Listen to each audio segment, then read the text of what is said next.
추운 산속 창고의 문이 덜컹거리며 열리는 소리가 내 심장을 찌르는 칼날처럼 날카로웠다. 가은아. 왜 여기로 데려온 거야? 내 목소리가 떨렸다. 가은의 손이 내 팔을 움켜쥐었고 그 손은 이미 얼음처럼 차가웠다. 우리는 강원도의 깊은 산속, 겨울철에만 가동되는 냉동 창고 안에 갇혀 있었다. 문 밖으로는 눈보라가 몰아치고 안으로는 영하 20도의 냉기가 뼈를 파고들었다. 가은의 눈빛이 그 순간 모든 것을 삼켜버릴 듯 깊었다. 하은아, 이제 도망칠 수 없어. 우리 끝내야 해. 그녀의 말 한마디가 내 가슴에 영원한 상처를 새겼다. 그날 나는 반지를 낀 손으로 그녀를 안았다. 반지가 차가운 그녀의 등을 파고들 만큼 세게. 왜 그랬을까? 사랑 때문에? 아니면 이 순간을 영원히 새기기 위해서? 그 모든 게 시작된 건 서울의 번잡한 거리에서였다. 나는 하은, 28살의 평범한 그래픽 디자이너였다. 낮에는 회사에서 포스터를 그리며 시간을 보냈고 밤에는 홍대 거리의 작은 카페에서 스케치북을 펼쳤다. 한국의 젊은이들처럼 나도 꿈을 좇았지만 현실의 무게에 짓눌려 살았다. 부모님은 여전히 좋은 집안 사위를 찾으라고 졸라대셨고 나는 그 압박 속에서 숨을 헐떡였다. 그런 나에게 가은은 갑작스러운 봄바람처럼 불어왔다. 우리는 우연히 만났다. 그건 3년 전 가을, 남산타워 아래의 전통 찻집에서였다. 나는 친구와 함께 단풍놀이를 나갔고 그녀는 혼자 앉아 차를 마시며 책을 읽고 있었다. 책은 김영하의 소설이었고 표지에는 살인자의 기억법이라고 적혀 있었다. 그녀의 옆모습이 너무 아름다워서 나는 무심코 말을 걸었다. 그 책, 재미있어요. 저도 읽어봤는데 마지막이 충격적이었어요. 그녀가 고개를 들었을 때 세상이 멈춘 듯 했다. 가은의 미소는 부드러운 가을 잎사귀처럼 따뜻했다. 네, 정말요. 기억이 사라지는 게 사랑과 비슷하지 않나요? 그녀의 말투는 부드럽고 눈빛은 깊었다. 우리는 그 자리에서 2시간 동안 이야기를 나눴다. 그녀는 26살, 인천 출신의 작가 지망생이었다. 소설을 쓰며 프리랜서로 번역 일을 했고 서울로 상경한 지 2년 됐다고 했다. 그날 이후 우리는 매일 연락했다. 카카오톡 메시지가 밤새 울렸다. 오늘 내가 그린 그림 봤어? 너무 예뻐. 가은아, 내 소설 초고 읽었어. 감동이었어. 우리의 대화는 자연스럽게 깊어졌다. 한국의 젊은 연인들처럼 우리는 작은 데이트를 즐겼다. 한강변에서 자전거를 타고 명동에서 길거리 음식을 먹으며 웃었다. 하지만 우리 사이에는 보이지 않는 장벽이 있었다. 가은은 가족의 기대를 짊어진 맏딸이었다. 아버지는 공무원, 어머니는 교사. 결혼해서 안정된 삶을 살아야 해라는 말은 그녀의 일상이었다. 나도 마찬가지였다.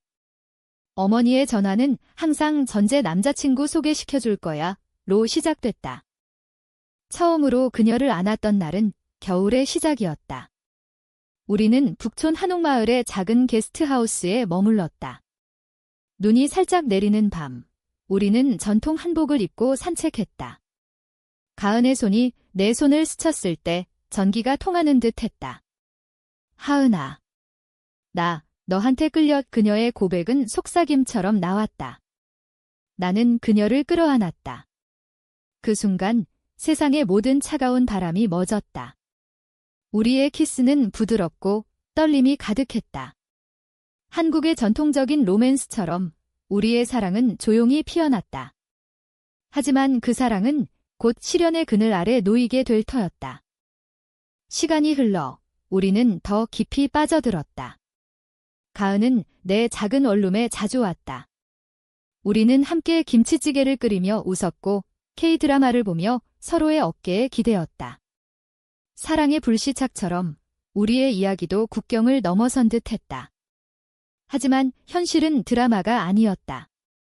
가은의 가족이 서울로 왔을 때 우리는 숨을 죽였다. 가은아, 오늘은 친구 집에 갈게. 그녀는 그렇게 말하며 나를 피해갔다.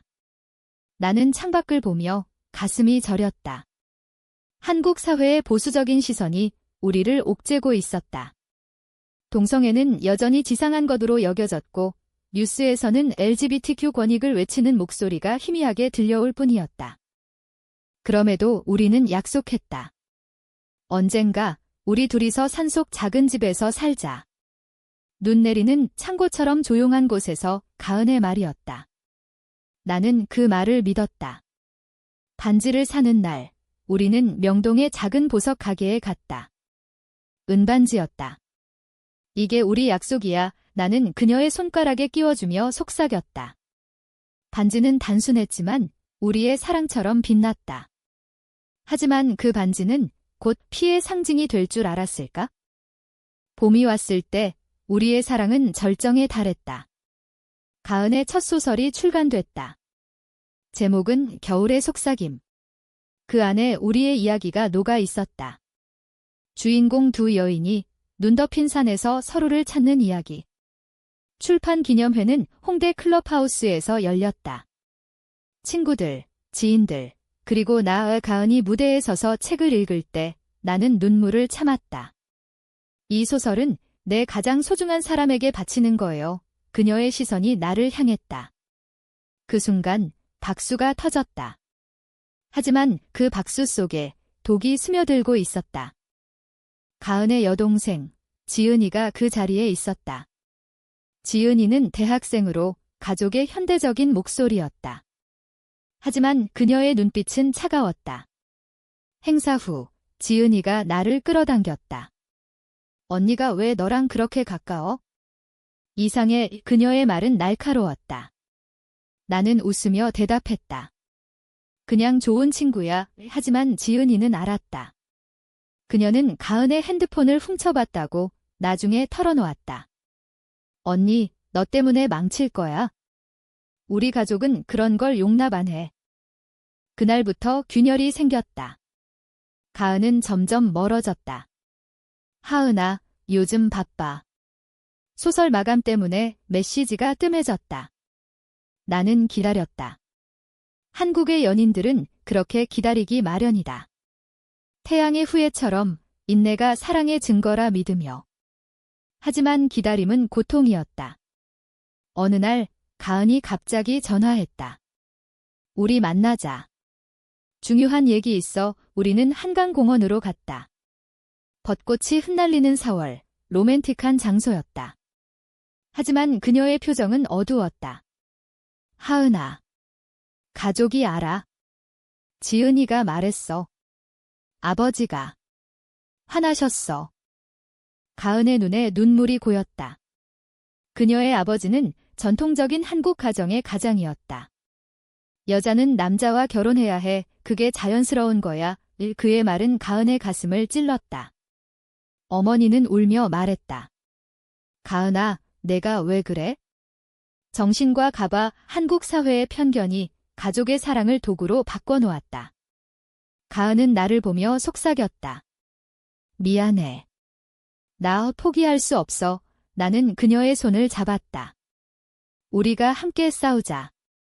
LGBTQ 커뮤니티에 도움 요청할게. 서울의 퀴어 문화축제에 가보자고 제안했다. 하지만 가은은 고개를 저었다. 아직. 무서워.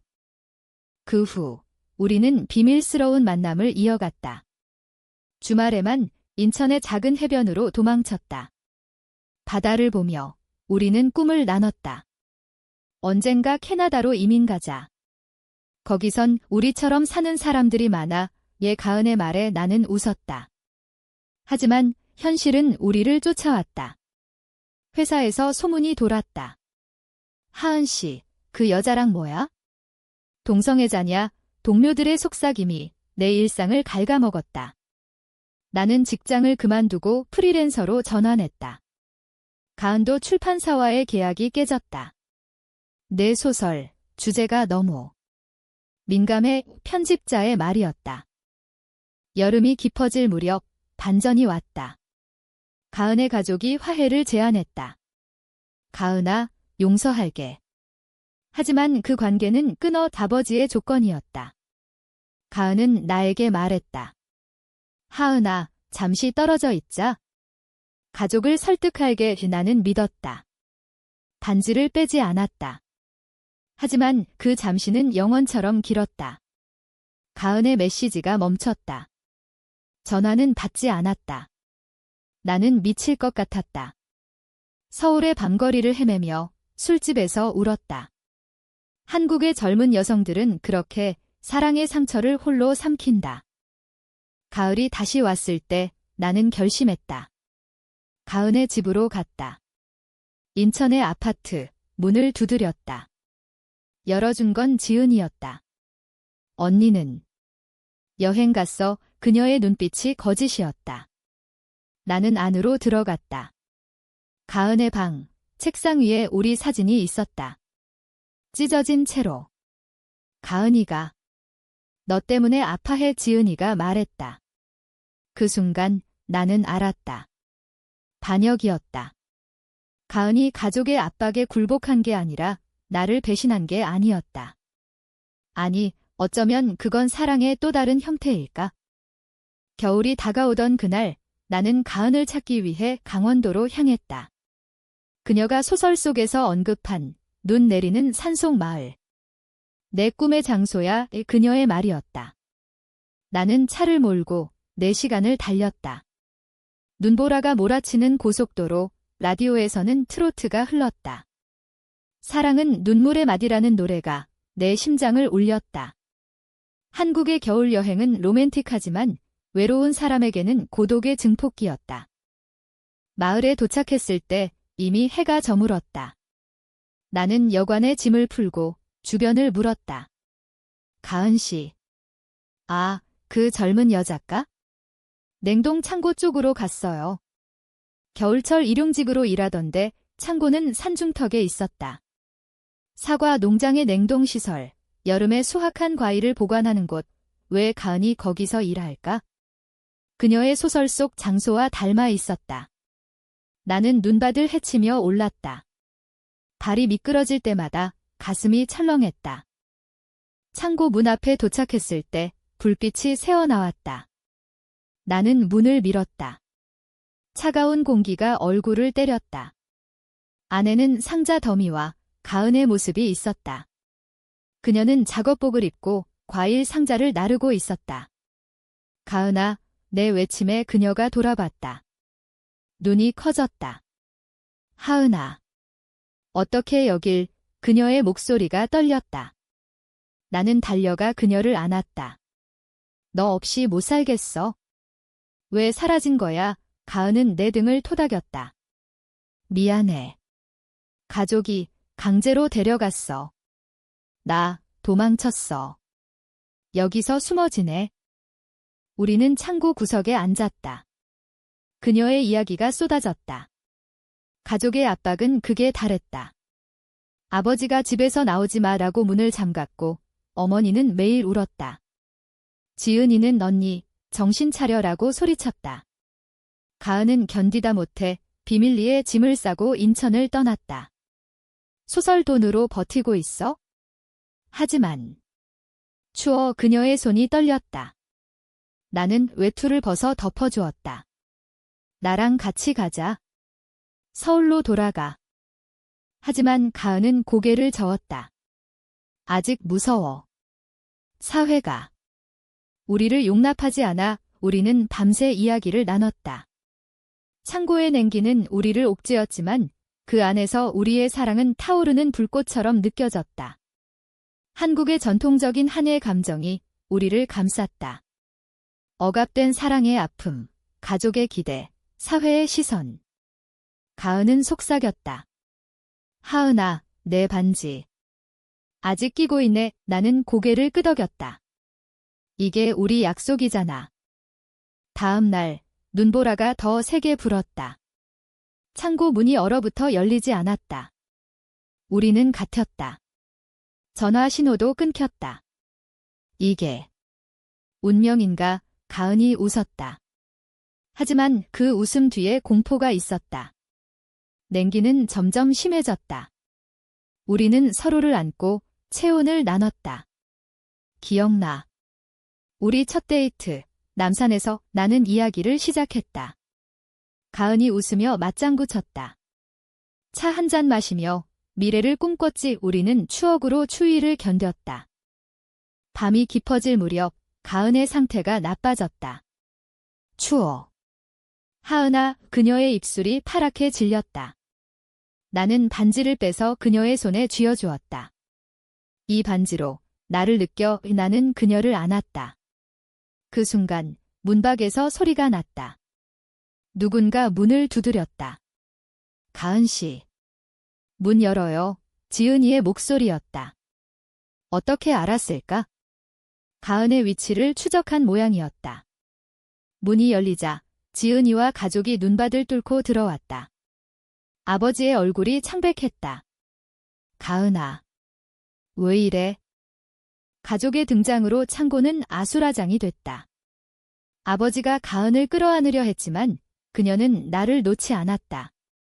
아빠, 제발. 이해해주세요. 가은의 목소리가 갈라졌다. 어머니가 울며 말했다. 우리 딸, 왜 그래? 정상적으로 살면 되잖아. 한국 가정의 전형적인 반응. 사랑을 정상으로 규정짓는 그 말에 지은이는 나를 노려봤다. 너 때문에 언니가 이렇게 됐어. 하지만 가은이 소리쳤다. 아니야. 하은이가 날 구해준 거야? 나 이 사랑을 포기할 수 없어. 아버지의 눈에 눈물이 고였다. 그는 한참 동안 침묵했다. 한국 남성의 그 무거운 감정이 방 안을 채웠다. 마침내 그는 말했다. 알았어. 내가 선택한 길이야? 하지만 조심해. 세상이 아직 준비 안 됐어. 그것은 용서가 아니었다. 양보였다. 가족은 우리를 데리고 산을 내려갔다. 차 안에서 우리는 서로 손을 잡았다. 반지가 다시 내 손가락에 돌아왔다. 서울로 돌아온 후 삶은 변했다. 가은은 가족과 화해의 첫걸음을 뗐다. 천천히 이해해주세요. 그녀의 편지였다. 나는 새로운 직장을 찾았고 우리는 작은 스튜디오 아파트로 이사했다. 주말에는 LGBTQ 모임에 나갔다. 서울 퀴어 문화센터에서 비슷한 이야기를 가진 사람들을 만났다. 우리는 혼자가 아니야. 그 말이 위로가 됐다. 하지만 상처는 남았다. 가은의 소설 두 번째 편은 배신의 눈이라는 제목으로 나왔다. 우리 이야기를 바탕으로 반역과 용서의 테마. 출간 후 리뷰가 쏟아졌다. 감동적이다. 한국 사회의 어두운 면을 비춘다. 일부는 비난했다. 이런 주제, 왜? 하지만 그 목소리 속에 변화의 씨앗이 싹 텄다. 1년 후 우리는 산속으로 돌아갔다. 그 냉동 창고가 있는 마을. 이번엔 관광으로. 눈 내리는 창고 앞에서 우리는 다시 안겼다. 여기서 시작됐지? 우리 사랑. 가은의 말에 나는 웃었다. 반지가 증명해. 우리는 약속했다. 영원히 함께. 한국의 봄이 오듯 우리의 사랑도 피어날 터였다. 그날 나는 그녀를 안으며 생각했다. 혹한의 산속에서 피어난 사랑은 가장 따뜻한 불꽃이다. 사회의 차가운 바람 속에서도 우리는 빛난다. 이 이야기는 끝나지 않았다. 오히려 이제 시작이다.